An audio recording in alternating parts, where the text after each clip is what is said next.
135 jemaah haji asal Maluku Tengah tiba di Kota Masohi.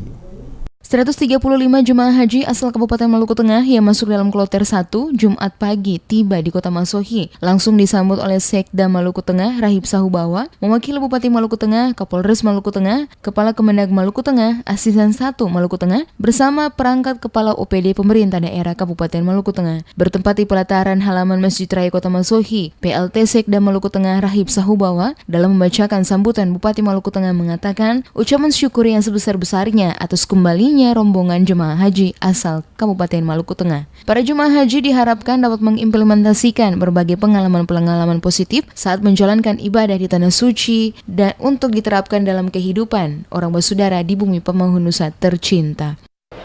Dalam konteks hubungan sosial, interaksi religius itu menggambarkan bahwa ikatan persaudaraan serta kecintaan terhadap daerah selalu terpatri di dalam jiwa setiap masyarakat Kabupaten Maluku Tengah di mana saja terdapat.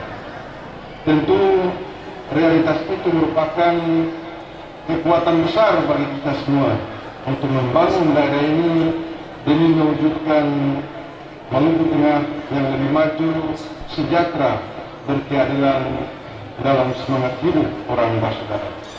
Sementara itu, Kepala Kantor Kementerian Agama Kabupaten Maluku Tengah, Japri Kabalmai mengatakan jumlah jemaah asal Kabupaten Maluku Tengah yang diberangkatkan sebanyak 135 jemaah dan semuanya kembali dengan keadaan sehat walafiat. Dirinya juga berharap pada tahun ke depan jumlah kuota calon jemaah haji asal Maluku Tengah akan mengalami penambahan dari tahun ini. Jemaah haji Kabupaten Maluku Tengah yang berangkat 135 orang, syukur alhamdulillah pada hari ini secara utuh mereka kembali ke Maluku Tengah dengan keadaan sehat dan selamat.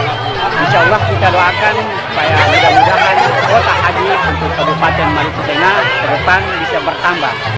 Seperti diketahui, 135 jemaah haji asal Maluku Tengah yang tergabung dalam kloter 11 sudah kembali dari Tanah Suci dengan keadaan selamat. Terlihat puluhan keluarga dan masing-masing jemaah turut hadir dalam penjemputan rombongan jemaah haji yang datang dari berbagai kecamatan di Maluku Tengah.